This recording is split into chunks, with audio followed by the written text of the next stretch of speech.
This is the Louie Tee Network.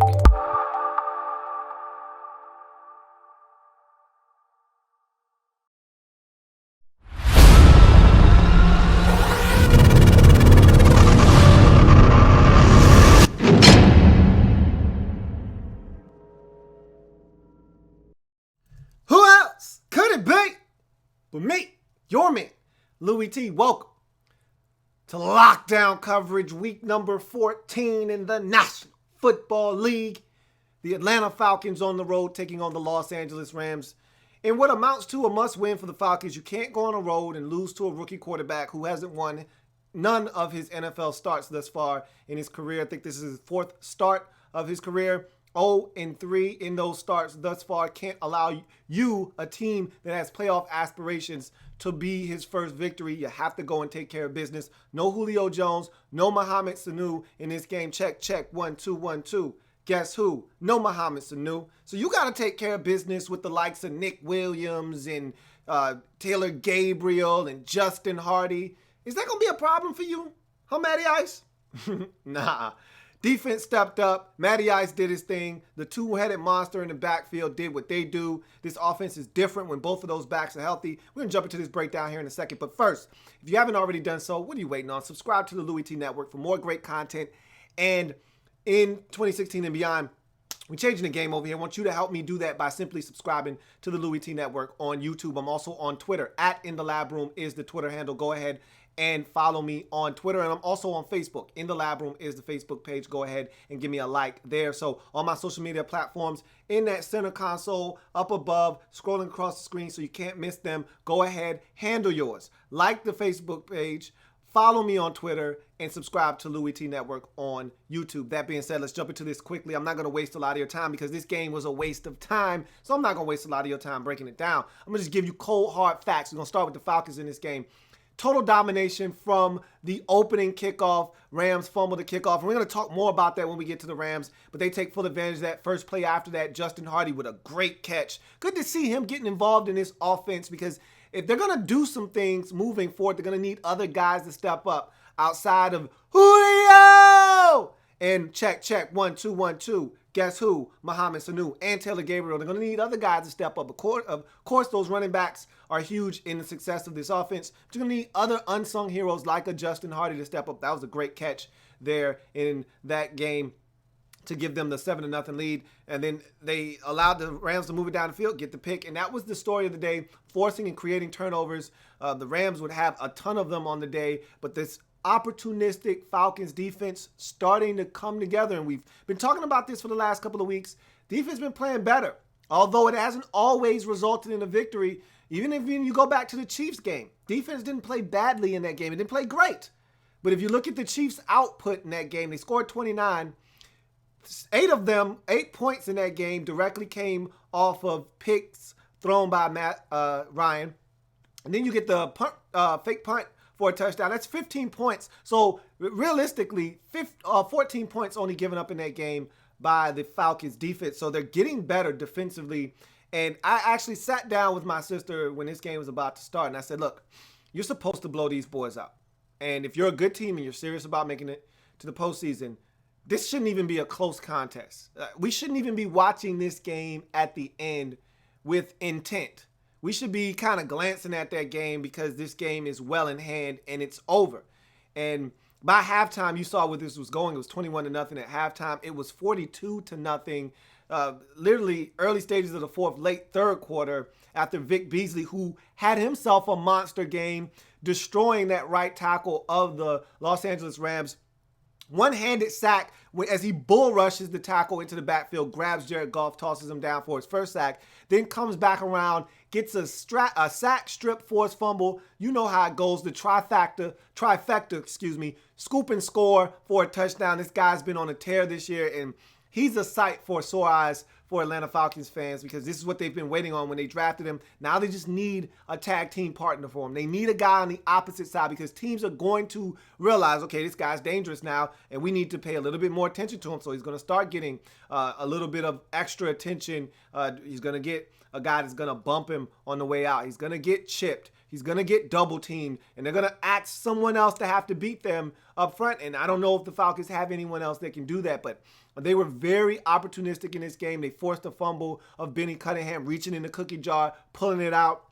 They were getting it done in this game where the Falcons creating opportunities. The offense took advantage of those opportunities. Matt Ryan, no Julio Jones, no Mohamed Sanu in this game, no problem. Nick Williams stepped up. Big touchdown. Again, another game, another big touchdown for Taylor Gabriel in this offense. It's good to see, again, when those running backs are healthy and you see what Coleman brings to the table. He catches a little bit of a screen and runs it in for a touchdown. They're dynamic in that backfield together. You separate them, they're still good by themselves, but together they're one of those really big tandems in the league in the backfield in terms of Coleman and Devontae Freeman. So this offense was a well-oiled machine in conjunction with a defense that made some plays. What about Deion Jones and that pick six? That was a thing of beauty. That's why I love Deion Jones.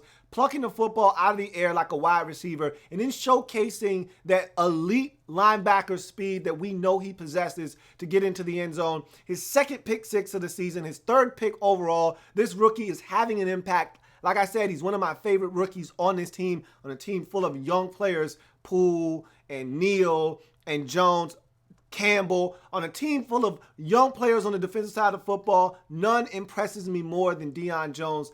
That's the guy right there that I really look at as a guy that's going to be a leader on this defense moving forward. And they're starting to come together defensively. You were supposed to systematically take apart a rookie quarterback in Jared Goff, and that's what this team did.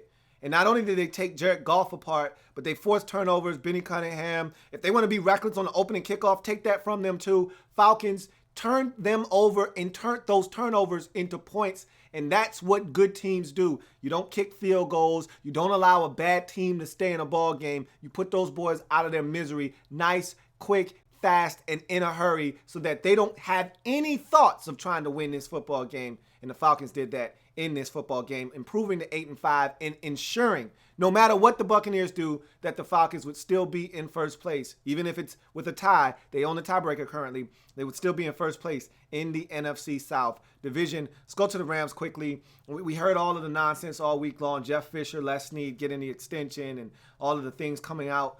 They don't like each other. There's a divide there in the locker room. It's a mess in Los Angeles, and it looks the same way on the football field.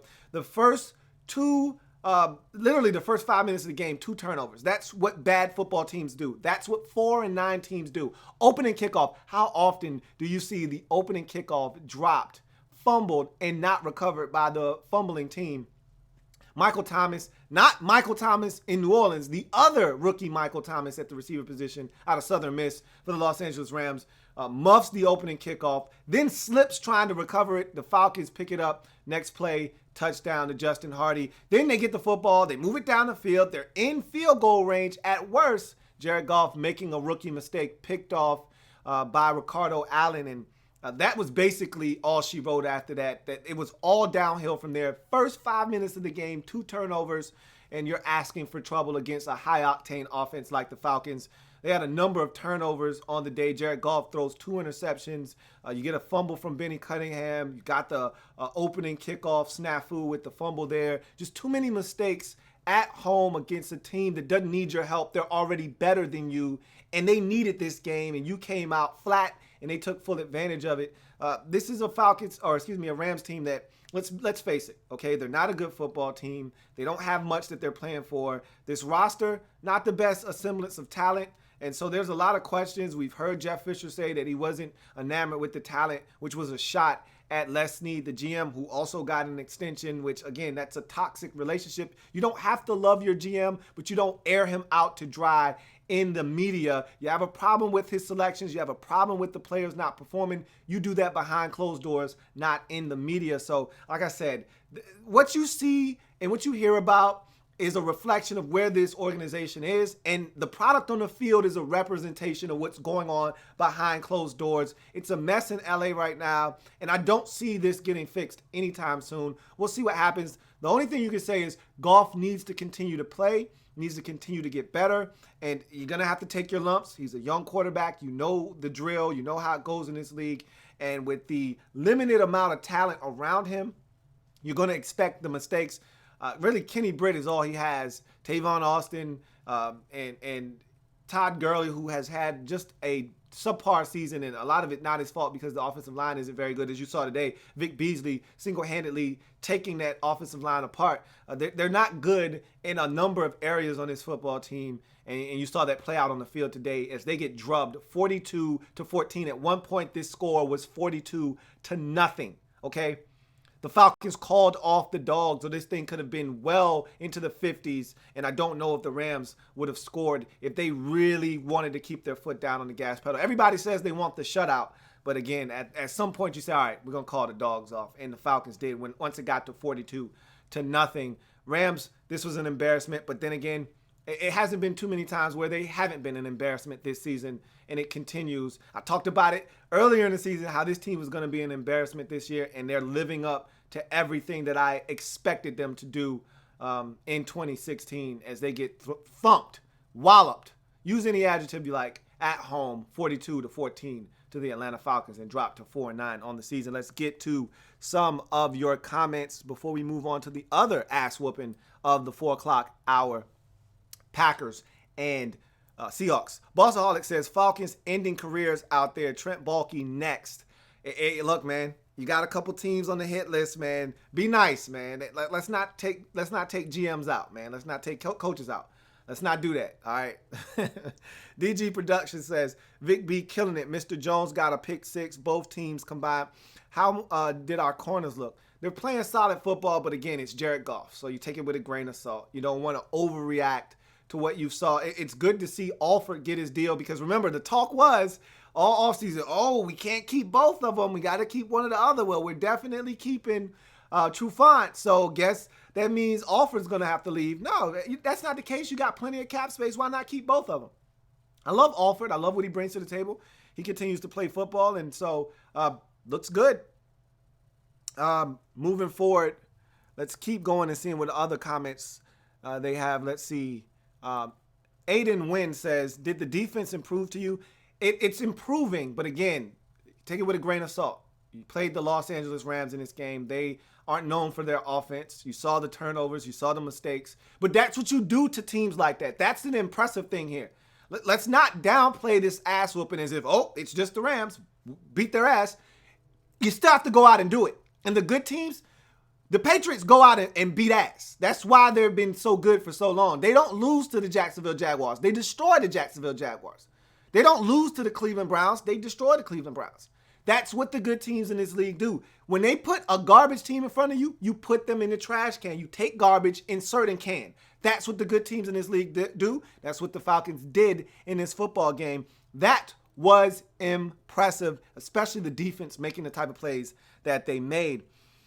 Bossaholic says, can Deion Jones get Defensive Rookie of the Year and Vic get the Defensive Player of the Year? No, absolutely not. Deion Jones, I think, is in the running. I don't think he's going to win it. There are some bigger names out there, but he's in the running. Now with Joey Bosa potentially being out for the season and the Falcons having a chance down the stretch to win some games, some meaningful games, if he continues to play the way he's been playing, I don't see why Deion Jones can't be Defensive Player Rookie of the Year, Andre Mogul says, is Matt still in the MVP talks in your opinion? I think so, but vaguely. I don't think he's in it like he was earlier in the season. Derek Carr took a step backwards, but I think Derek Carr's body of work is still greater than Matt Ryan. I think that game last week against Kansas City really put the nail in the coffin for Matt Ryan's MVP candidacy. You can't throw 2 picks that result in 8 points, including the game-losing pick 2 to seal the deal. That, I think, is going to be the undoing of Matt Ryan when it's all said and done. But he's still involved in this discussion. I think he's got a shot, but I don't think it's a really good one right now at this point. Bossaholic says, Jeff Fisher's tenure in 5 words. Oh, man. Asshole head coach loser. That's all I got for you.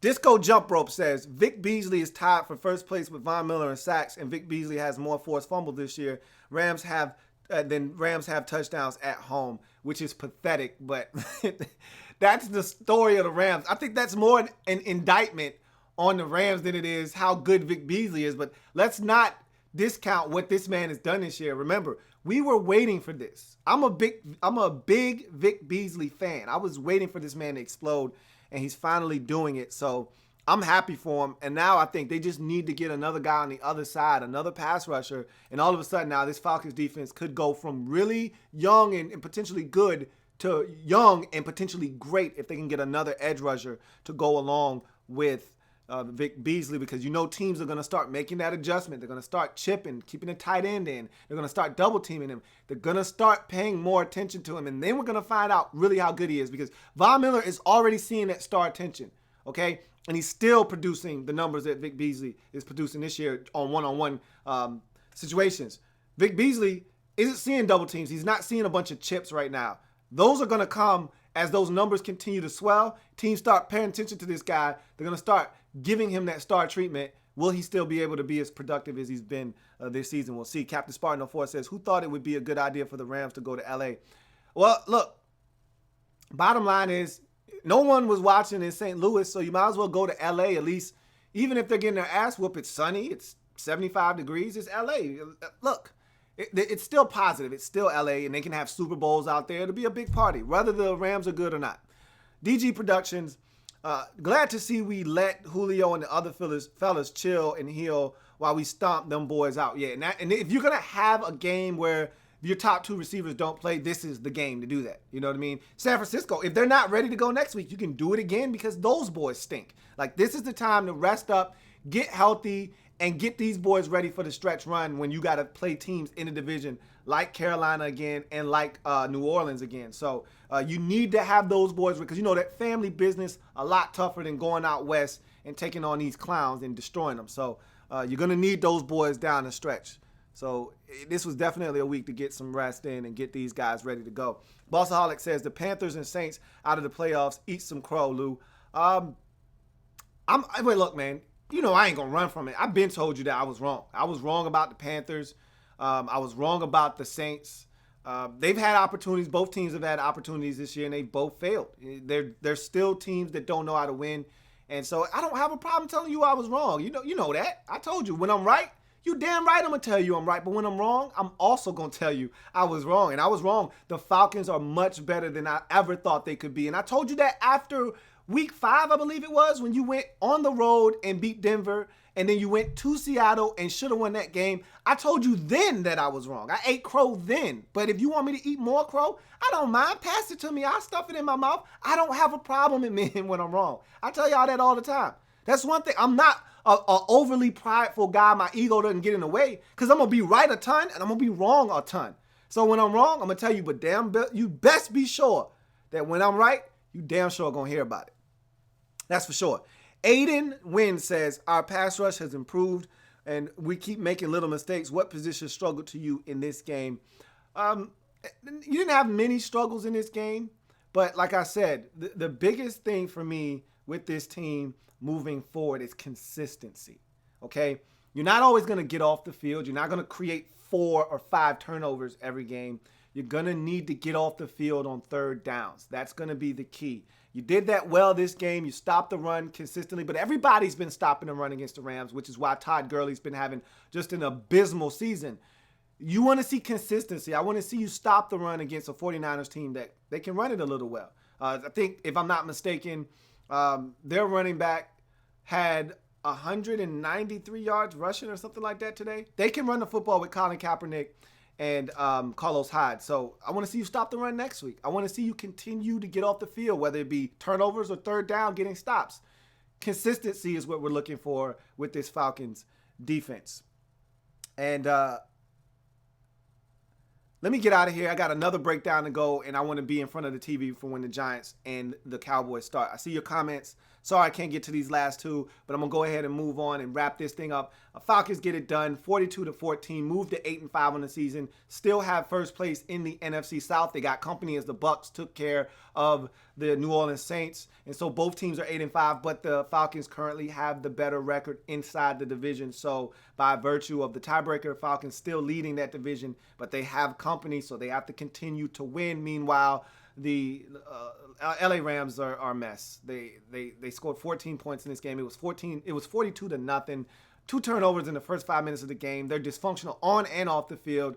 They're a soap opera that I'm going to continue to watch and laugh at as the season progresses. It's going to do it for me now on lockdown coverage. If it happens in the National Football League, whether big or small, we cover it all here in the Lab Room on Louie Tee Network. Come back and join me. I'm going to break down this Packers ass whooping here in a second. Packers took care of the Seattle Seahawks in very surprising fashion. I'll be back with that in about 3 minutes. I'll see you then. Have a good one. Remember, we're changing the game one live feed at a time. I'll see you on that next breakdown here in the next 5 minutes. Have a good one.